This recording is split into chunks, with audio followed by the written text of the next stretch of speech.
Hi, everybody. This is Rob Goff, CFSP. I'm the Executive Director for the Washington State Funeral Directors Association, or what we call the WSFDA. We're excited today to bring you some bonus material, give you some history of this material. Back at the beginning of 2020, our Board of Directors started a program called Member Talks by the WSFDA, and it's found on our YouTube page. You can go on there anytime and watch any of these episodes. They come out weekly. They're simply conversations with funeral providers all over the state of Washington and all over the country. So we'd encourage you to go on. This next one that we're going to hear, this is a bonus episode that was recorded back in the springtime with Dr. Jason Troyer. Dr. Troyer was going to be one of our guest speakers at DeathCon 2020, which is our state convention. Unfortunately, like most state conventions, it got postponed till 2021. And so we are hoping that Dr. Troyer will attend and be our guest speaker once again. This program is going to be brought to you today by SightLife. SightLife is the only nonprofit global health organization which solely focused on eliminating corneal blindness in the United States and around the world. You can register today to be an organ, eye, and tissue donor by going to donatelifenw.org. So sit back and enjoy as we bring you some bonus material that was recorded back earlier this spring. And if you'd like to watch the video of it, please transfer over to our YouTube page and check it out there. You can also find it at wsfda.org. Thank you, everybody. Look forward to speaking with you soon and hearing from you. Bye-bye.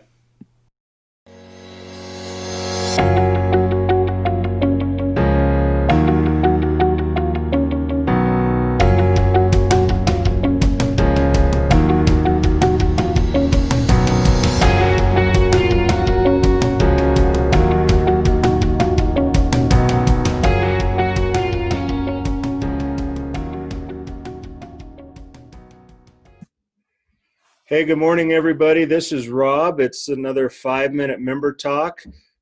Today's a special day. It's Monday, the 29th.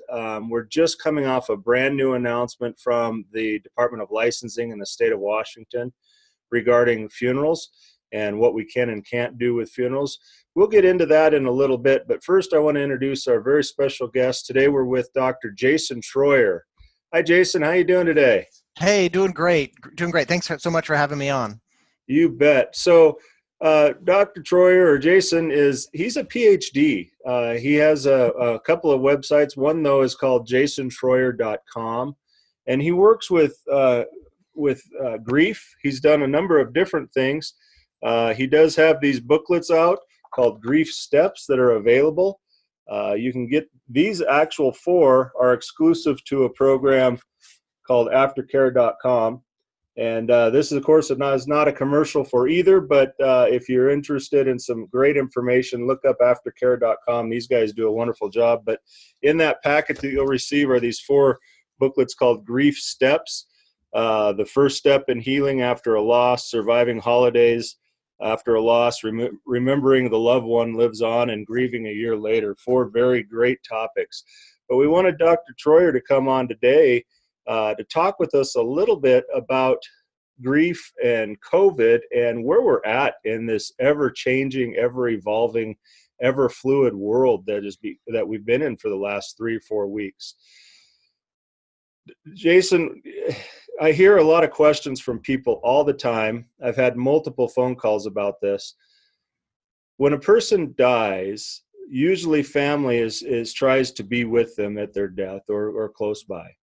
In this day and age with COVID and quarantines and everything going on, that's just not happening. And now, previous to about 24 hours prior to this recording, we weren't even allowed to have funerals for the people that had passed away. How is that affecting, or how will that, or how do you see that affecting people's grief walk, their walk through the grieving process? Sure, absolutely.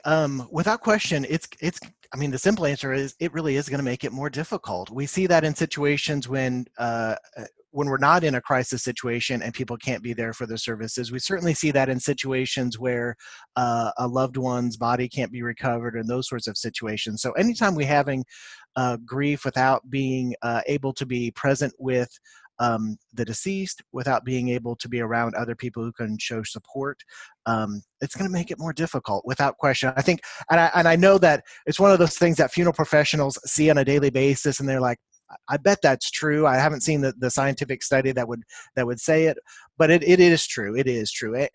And I should also mention that, of course, every situation is going to be different. That doesn't mean that grief and the grieving process can't happen. It doesn't mean that there aren't some things that we can do to really help those folks along. I really do think it is so much better in our modern world, where we have the advantage of social media, electronic communication, video conferencing, those sorts of things. That is just absolutely critical to allow that, because we can do some of those important things like share support, share stories, offer condolences in so much easier fashion and a much more immediate fashion these days. I've just seen I work with a lot of funeral homes with their Facebook page, and so I see so many all of a sudden saying, "Okay, now we're gonna go to video on the service, and either on Facebook Live or some other method on our website," and that has just really taken off. And almost entirely, I've seen families be really appreciative of that, and the communities being really appreciative of that. So there's absolutely some things that can happen to facilitate that process, even though we're dealing with imperfect situations. But one thing I really want to emphasize before I forget is that what I'm hearing from funeral directors around the country is they've seen the power of being present for those service. They know that having a lot of people come in under normal conditions and sharing stories and sharing support and remembering is powerful. And so often I'm hearing funeral professionals saying right now, it's like they're disappointed that they're not giving families what they typically would. And my first reaction to that is to funeral professionals and to say, please don't discount what you're able to do right now. It is still incredibly, incredibly important and valuable to that family. I know it's not up to your usual standards. I know it's not ideal circumstances, but caring for that deceased individual with dignity and care, however you're meeting with families, whether it's kind of just maybe one-on-one and in kind of social distancing situations, or even over the phone or video, listening to the stories, expressing that compassion, it's still incredibly valuable. So please don't, I know it's not ideal, but please don't discount what you're doing in terms of the power and the ability to provide support. You still are providing such a valuable service. And I know it's hard. I work part-time at a funeral home cemetery. I'm seeing a lot of these things on a day-to-day basis as well. And so please don't discount what you're doing. It's still incredibly important, and thank you for what you're doing. So I just wanted to put that in there before I forgot it there, Rob. I appreciate that. Yeah, absolutely. Being able to use modern technology. I mean, that's how you and I are talking right now is Yeah. through a very similar program, being able to talk. I'm in Spokane. Where are you at? Yeah, I'm in a good question. I'm in East Tennessee, just south of Knoxville, Tennessee. If anybody's been to the Smoky Mountain National Park, I'm about 20 miles away from there. Okay. And we're fortunate. I think we're in a county of about 130,000. I think we're up to 6, maybe 7 confirmed cases. And so it's a little bit of a different world than some of the communities there in Washington. I know that. And so, but changes are happening on a daily basis, that's for sure. Well, yeah, they absolutely are. And like I say, I alluded to it earlier in this talk. Yesterday morning, our Department of Licensing issued a new statement that does now allow for immediate family, which is, of course, a vague topic, uh, very Yeah. gray. Uh, Immediate family can attend a funeral at a funeral home or cemetery. It does not say a church or anything like that. It says at a licensed funeral home or cemetery. I think that's going to help people, at least the immediate family. I was receiving calls from people all over the state previous to that saying, I've just lost our 5-month-old child just died, Oh, and we can't bury this child. How are we supposed to do this? What are we supposed to do? And I didn't have the answer for it. but it's a very sad state that we're in, but it's something that is ever changing for sure. Mhm. Um, the folks that weren't able to in about that week time period, and there was a lot of people, but the folks that weren't able to have that service as right then and there, what can we do to help them? What are your thoughts as a psychologist that we can do to help them through this process a little bit and let them know that we're still here and we still care? Sure. And I do think I know funeral professionals are always busy, and this is no exception, even though you're maybe not having the big events that you're used to hosting and organizing for. I know you're still busy, but I think it's if at all possible, to find the time and find the resources to maybe kind of go back to a time when maybe you were a little bit smaller and you were able to provide even more individualized care. If there are any opportunities that maybe you've got staff members who are for various reasons, you've said we're going to send you home and not have you working at the facility. One thing you can have them doing is, let's go back to checking on these families every 2 or 3 days and giving them a call. Send them home with some stationery and say, here's a list of families. We'll email it out to you. Here's the address. Let's send the cards out, handwritten these days. Now, under normal circumstances, I do have a relationship with aftercare.com and that card system. I think it's a great sort of a thing. And normally, funeral professionals may not have time to do that. But maybe under these circumstances, it's time to go back to kind of old school, handwritten checking on them individually. Those sorts of things is one thing you can do. I know, funeral professionals tend to be so busy, you can't do follow-up calls just to check in with folks and how they're doing. Maybe this is an opportunity where you can share that work and do those sorts of things to kind of help them through that process. Um, Another thing, without question, and this is a little less one-on-one and more community-based, is to share the different ideas that are out there about how do we grieve maybe a little bit more symbolically. Maybe we can help people, do some writing at home. There's some online print-offable grief journaling and those sorts of things that can go on, those sorts of things. So if you haven't embraced social media, uh, uh, you know, uh, this is the time to do it. This is the time to get that word out there. I want to briefly mention that it is something. It's a service that I have that I wanted to share with all funeral professionals to hopefully make things a little bit easier. I do offer daily Facebook posts that I do on behalf of funeral homes. I'm offering that completely free, no obligation, no nothing, through June 1st, and really, quite honestly, through this crisis as a way to help out. So if that could help anybody out, they could check things out and get an idea of what I've been posting. Inspiration, gratitude to various professions out there, those sorts of things. But if they go to jasontroyer.com, they can check out some of the things that I've been posting on behalf of folks. So that's a free service that I'm offering. But most importantly, share those sorts of things, share the resources that folks can be using out there in order to do some of that grief on their own, and then find some creative ways. And maybe you can't sustain that once things get back to normal, but those are some things you can do right here now to be very personal right now. Well, I guess if you could say that there is a positive from COVID, at least the COVID pandemic, is it has really forced us as funeral providers to move into the next realm, move into the next stage, come up with different ways to honor people. We've had video conferencing for years. We've had all these different options for years, but nobody's ever really done much with them. I mean, a few folks have, and they've had great success with it. But now Mm-hmm. we're kind of forced to. We're kind of at this point. We're kind of forced to think outside the box, so to speak, and look at the webcasting and the Facebook Live and the social media and different things like that. I love your idea of if you're working from home, take the stationery and keep in touch. Maybe creating an email chain where that can go out of updates of what's happening at the funeral home, all sorts of different things that people can come up with. Of course, it just takes time and a little bit of ingenuity and a little bit of creativity to come up with these ideas. But I think the biggest thing for all of us is going to be open communication and not trying to what am I trying to say? Not trying to say this is just my idea and so I'm the only one that gets to do it, but actually open it up. I love your idea of sharing your posts, your Facebook posts, free of charge. That's the great content that can go onto a funeral home's Facebook page. So thank you for that.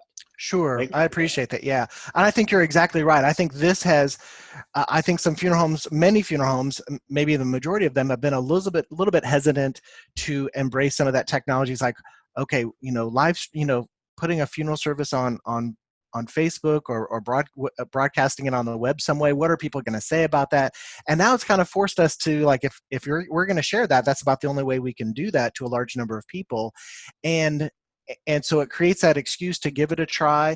People understand why you're doing it, and now you can get the feedback of, we are a culture, a population that is spread out, and it's tough to get back to the funerals. We've got, even in during good times, we have folks who are not able to leave a facility or something like that because of physical limitations or other challenges, and so, but they really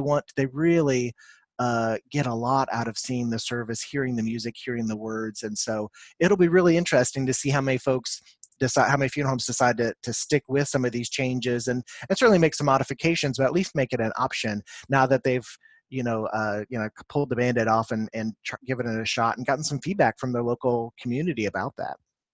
Well, I think it's definitely consumer-driven ideas that are going to spring us forward in this.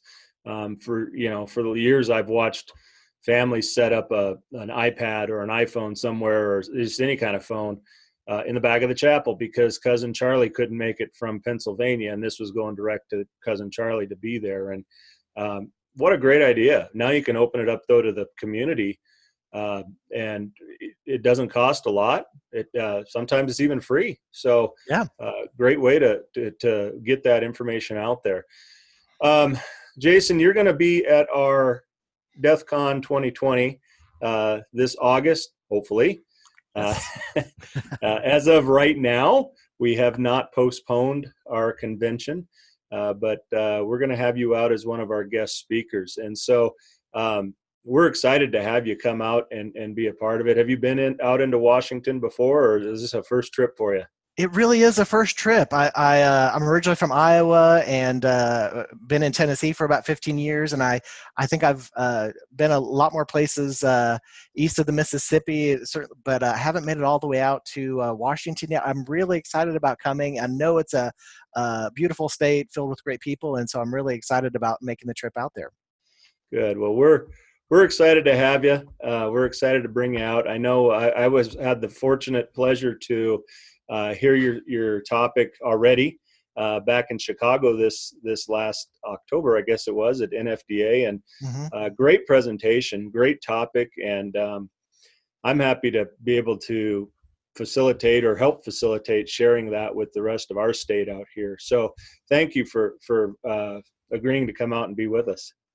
Absolutely, yeah, and that is, dealing with. I'll be honest, I forgot to. I was scheduled to be at a lot of things this spring and summer. I'm coming out to do the diffusing conflict. Is that correct? Yeah, The yeah, diffusing conflict. Yeah, diffusing conflict in the arrangement room.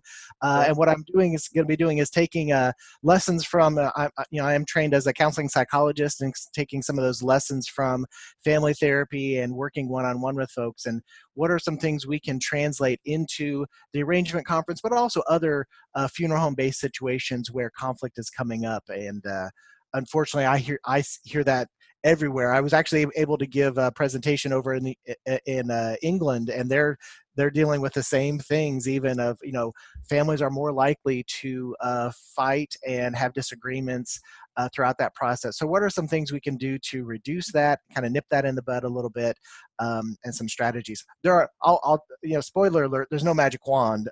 If you think I know exactly the answer for no conflict with families, that's not going to happen. But there are some things we can do to reduce that, and hopefully bring the family together, because they are coming from different places, both physically and maybe kind of emotionally, and with different ideas about what the funeral should look like, and how do we get them on the same page? Because often we've got to, we've got to come down to one decision and all be on the same page. So that's what I'm really excited about doing. Yeah. Coming out there.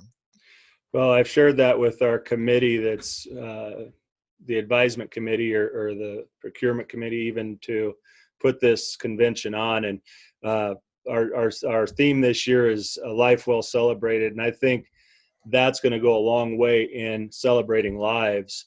It starts at that arrangement conference. And if we can do that, if we can start the celebration there, it carries over into the gathering, the funeral, the celebration of life, whatever you want to call it. Yeah. It starts at one point, and that one point is in that arrangement conference. So diffusing any tensions and that sort of stuff will definitely help in providing that for sure. Yeah, and that program, I should mention, did spring out of the Finding Resilience program. And so in terms of helping funeral professionals avoid burnout and feelings and compassion fatigue and those sorts of things. And so that's been a great program. And one of the biggest sources of burnout, as I talk to funeral directors across the country, is that family conflict and trying to deal with them in those situations. It's like, I sometimes joke with funeral professionals that, a lot of people think that the stressful part of your job is dealing with dead, icky bodies. And every funeral professional I know says, they're not the ones who stress me out. It's the living who give me, the stress, so to speak. So Absolutely. thankful to, the Finding Resilience program. And I should mention, they've got free resources as well. That is something sponsored by Homesteaders Life at homesteaderslife.com, and they've got free resources on burnout that might just really be peaking during these times. And Sure. so they've got some great free stuff there too. Well, I want to thank you for coming on here. You certainly have opened up my eyes to some additional ideas of what we can do to still continue to serve families in this ever-changing, ever-fluid time known as the COVID pandemic. You brought some great ideas forward, and I hope that we're able to move forward with some of those. And who knows? We'll see where we go from there. Tomorrow is a whole new day, and Whole new day. every day seems to be coming with some sort of new challenge that we do. So if I know some of us would like to get in touch with you later on, how can we do that? Do you have an email you'd share with me? Yeah, happy to do that. The website is jasontroyer.com. The email, my direct email, drjasontroyer@gmail.com. And I thank you so much for letting me share that I'm providing that free Facebook content through June 1st. No, just trying to help you out. It's not something you have to have any knowledge of at all. It'll just magically appear on your Facebook page, and let's keep those connections between community members going, and kind of share your support and resources to your individual communities. But before I forget, I'm always, as someone who's kind of 1 foot in the profession, but not a licensed funeral director, I'm always constantly amazed with how funeral professionals and funeral directors rise to the challenge, and this is no exception. Thank you from the community's perspective. Thank you so much for all the funeral professionals out there putting yourself in harm's way to serve families. It's just such a critical thing, and I know a lot of people, including myself, really recognize the power of that. So thank you. Thank everybody out there.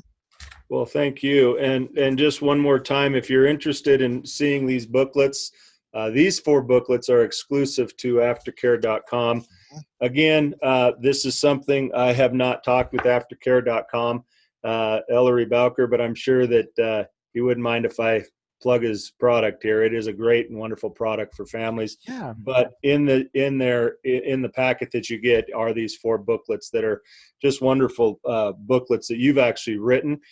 If we want to get more of those, where can we find more of those booklets that are not exclusive to Aftercare, but if we want to put them in our funeral home for families?